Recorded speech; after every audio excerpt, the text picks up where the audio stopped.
So we're back looking at our box up and carrying on with our story. So our last session we wrote our anticipation. You've gone away and written the dream. We're going to have a look through the frustration element of our story now. So we're going to use the ideas that we sort of boxed up and that I've drawn from what you said in our live session. And we're going to move everything on. Before we do that, we're going to have a bit of a writing task for you. I want you to write 2 sentences that include as many of the following words as you can. And remember, each sentence must make sense. Gruesome, lavish, frothing, tyrant, grisly, writhed, ebbing, formless, disarray, and tragedy. Now, all of these words we've used already. They've in our model text, so they've been used. You've seen them used in sentences. Have a go at writing 2 sentences and include as many of these words as you can. Pause the video here to complete that. And then when you're ready to carry on, press play to continue. Okay, so I had a go at a couple of sentences myself just while I was waiting for you guys to come along. Gruesome and grisly battle, the formless Grimwald left the world in disarray, and tragedy followed. So we got quite a few in there, and you can see how it's going to work together. So the idea is just to have a go with these. If you can work some of these into your actual writing, even better, but make sure that they make sense being put in and not that you've just put them in because I've suggested that you should.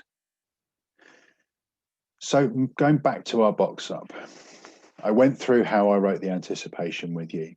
You've had a go at the dream, maybe a bit of a go at the frustration as well.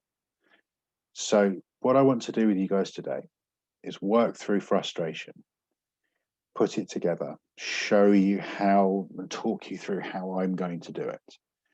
So we started off, listen carefully, my fellow friends. We set the scene, village in a dark, mysterious wood with monsters hiding in plain sight. We moved on to the dream. So this was the bit you guys have had a go at today. Our hero, Blitzung, she'd heard of Brock's sadness, raised an army and rode to the village. So they've discussed vanquishing the monsters, restoring the people to the village. Big feast for the army. The plans were formed. They're going to have an ambush. They're going to stand the statue up and wait for the monsters to come back. They're going to take the statue. To take the statue down again, there's going to be a fight and they're going to win. That's our dream. What we're going to look at are the last 3 boxes. So we're going to look at our frustration today. So I'm going to talk you through how I'm going to put this together. And then after that, you're going to have a go at doing the nightmare and our miraculous escape. And this is going to be your piece of writing for today. Bear with me. I'll get my 2 screens set up. I'll be straight back. Okay, so I've done the same as I did before. I've got my model text next to me, so I can pick some ideas. I can look at the structure, and I can try and work out how I'm going to structure my next piece of my writing, my frustration, so how it slows everything down. It really gums everything up, and you start to have a bit of doubt. So as we write into the nightmare scenario, it starts to build the tension. We end up thinking, oh God, the hero, they're not going to make it. And then we have our miraculous escape, which is what you guys are going to be writing later as well. So I'm going to start off. They slept out. No, I'm not going to do that. I'm going to change it. We said we're going to have an ambush. So they lay in wait for 3 long, cold nights. So this gives you the impression the story's moving on, time's moving on. So we've got the idea that this isn't all happening in the same day. It's not all happening at once. They lay in wait for 3 cold nights. Nothing stirred to come and remove the statue for a second time. Because don't forget, we've already had the statue taken once. Let's just make that slightly smaller so it doesn't jig about. For a second time.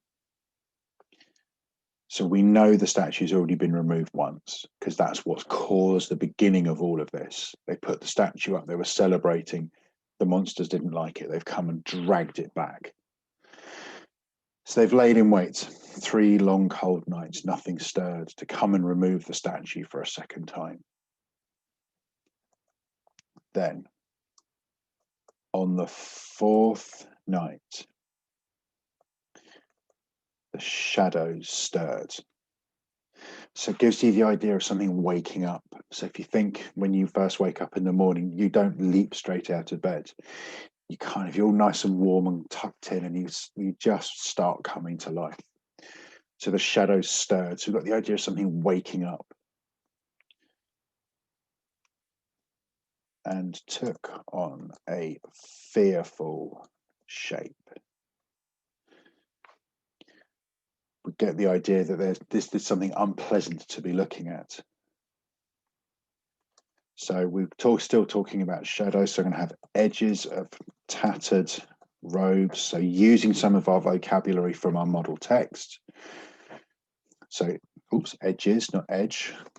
That's my typing not working very well today. So edges of tattered robes fluttering in the cold night breeze. So we get the idea. We know it's cold. We know there's a bit of a breeze. So we've waited the 3 cold nights.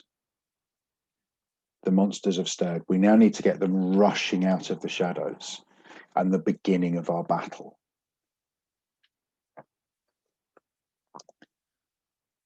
The shapes began to, how are we going to have them move? Do we want to run? Do we want them to advance? Oh, advance. I'm going to go with advance. To advance towards the small army of, how are we going to describe our warriors? Are we going to have them as noble or brave? How could we do this? The shapes began to advance towards the army of, let's use both. So brave, noble. I'm going to use a third one here, fearless warriors. They came closer. So I'm going to start using short sentences here now to build up. So if we look at our model text, we've got them here. The hall shuddered, benches shattered. So I'm going to have, they came closer. They raised their weapons. Full stop. They howled a fearsome battle cry. So we get the idea now. We've got them. They're coming closer. Their weapons are up, raised, ready to go. We've got a battle cry come up. So we've got a huge amount of noise. We've got the opportunity here to perhaps we have them coming together. So the 2 sides of this battle coming together, we can start using some onomatopoeia. So if I look in my box up, I've got monsters rush from the shadows, clash of weapons, thud of shields, and clang of swords. So we can have the 2 sides met. We'll leave that as another short sentence. We've got, no, met's not a good word. Collided, that sounds much better, doesn't it? So the 2 sides collided. It gives you the idea they've come crashing together. So let's have swords. So how can we describe it? Come flying through us, sang through the air. Striking with, oops, that's not how you spell strike. We're missing a letter there. So striking with, or echoing, resonant, that's a nice one. Resonant clang. So the idea of the clangs of the sword and echoing through the forest. So striking with resonant clangs. Shields thudded together as the warriors stood firm against the monstrous. I don't want to use army again. I want to use a different word. I'm trying to think we could use horde. It doesn't really sound like force. Now that I do like, because they're a force to be reckoned with. They're strong, they're powerful. So we've got swords sang through the air, striking with resonant clangs, shields thudded together as the warriors stood firm against, as the warriors know. We'll tell the reader who these are Wilder's warriors, stood firm against the monstrous force. So we now know who is standing firm. We know who's attacking. So we start getting the idea that this is quite a vicious fight and it's going to keep us going.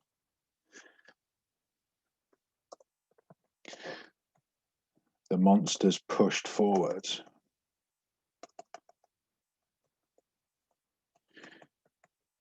So I'm going to pinch a trick from our model text. I'm going to use the same sorts of things over and over again. So the monsters push forward. The warriors stood firm. The monsters hammered their shields. Oh, hammered. And warriors, I've spelt wrong as well. I've got an extra R where I don't need one. Let's take that out. The monsters hammered the shield wall. The warriors stood firm.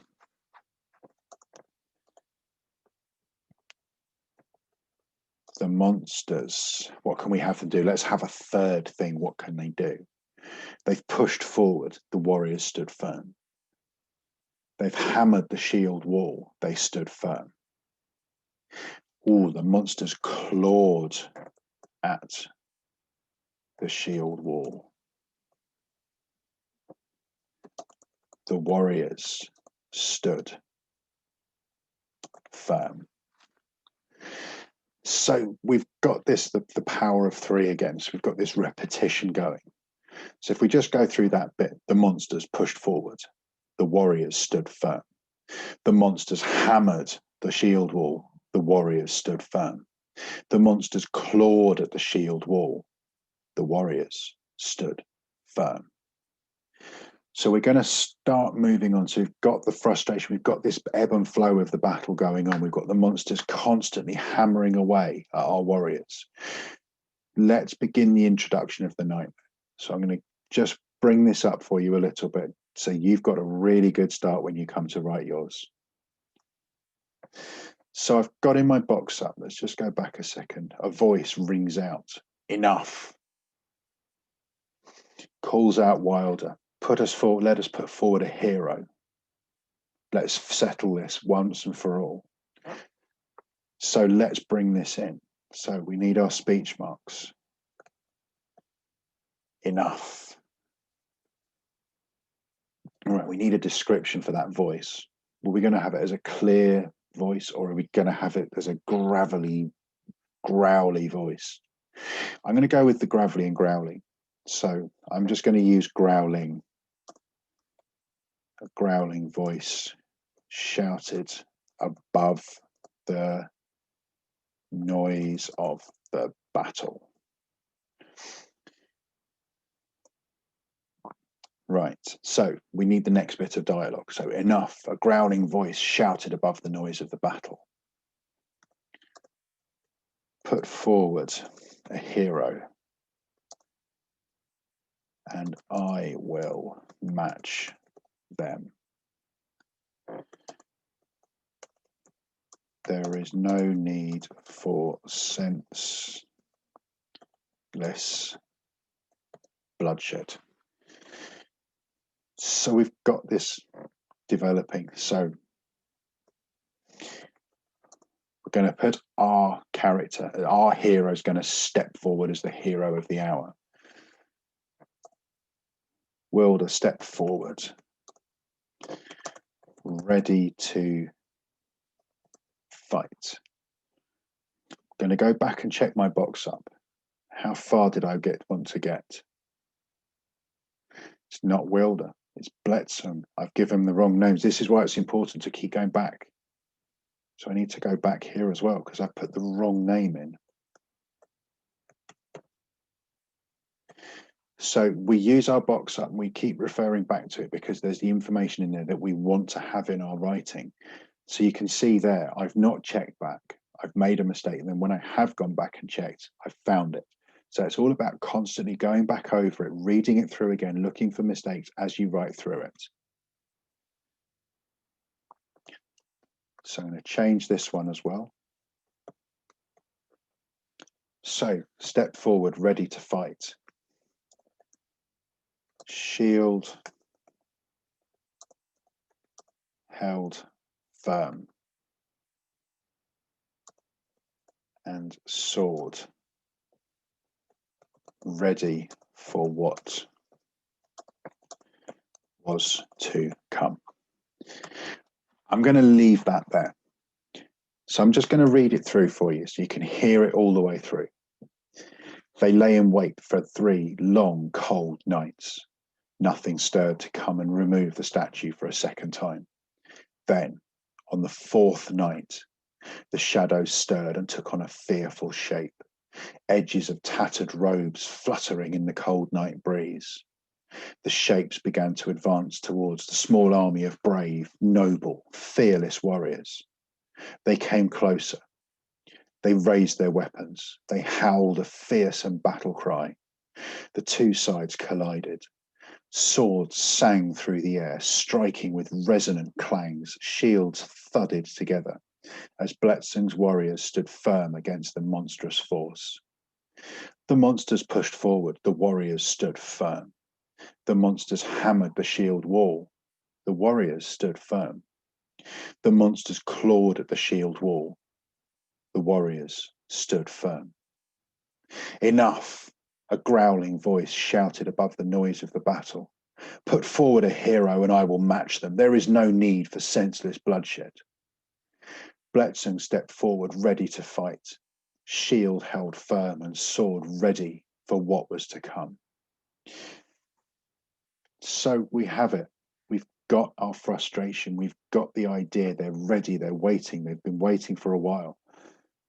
They've got into the battle and there's no victory to be won. So we're now down to 1 person from each side, fighting as that side's hero to be the hero of the hour. So what we're going to do next, we're going to take this on. We're going to move it forward. You guys, I'll put the other slide back up 1 second. So as I was saying, you're going to take on the nightmare and our miraculous escape for your writing today. So I'll put this up on Teams for you. It'll be up there. I'll put my frustration up as well so you can have a look through and take some ideas from it. So what you're going to do, the nightmare, they're going to circle each other, each army shouting for their hero. We're going to have the leader of the monsters, Wilder, rushing forwards, knocking Bletson backwards, and she loses her sword. Then with only the shield left to defend herself, Bletson slips again, falls onto her back, holding her shield forwards to stop her from being crushed by the Wilder's sword. The shield gets smashed into splinters. She's now got no protection. So here's our nightmare situation. There's no protection. Bletson's got no weapon, no shield to protect herself. She's trying to scrabble backwards to get away, grabbing around wildly, looking for something, anything that she can use as a weapon. And you've got the idea of the leader of this monster standing over there, laughing, almost sneering at her because she knows the victory is hers. We have the miraculous escape. So I've given this a bit of thought. And thinking back, it's cold. Water freezes when it's cold. So there's a horse trough that's overflowed. And in the cold, it's frozen, making icicles. So Bletson's grabbed one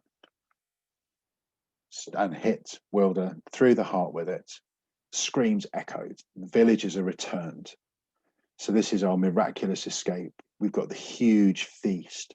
Brock bestowed upon Wilden. No, that's wrong. It should be Bletson, a chest of treasures that shone like 1,000 suns. What I'll do, I'll change this before I put it up on your teams. So there's a couple of little bits of muddling. Again, as I was saying earlier on, it's good to keep going back and checking these over, because you will make mistakes, and that's absolutely fine. The more you read it, the quicker you'll spot them. So we've got the feast, we've got the prize, a treasure that shone like 1,000 suns. And then we've got the eyes watching from the shadows, waiting for another opportunity. So we've got the idea there's a little hint of more trouble.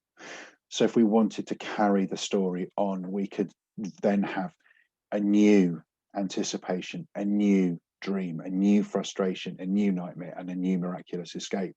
So we can have it as a constantly repeating cycle if we wanted to. I'm going to finish here. I'll put this up, I'll correct it first, and then I'll put it up on Teams for you. I'll put my copy of my frustration on there to help you as well. So feel free to pinch some ideas from that while you write yours. And then you're going to concentrate on the nightmare and the miraculous escape. I look forward to seeing your work shared with me on Tapestry. Take care, stay safe, and I'll see you again soon.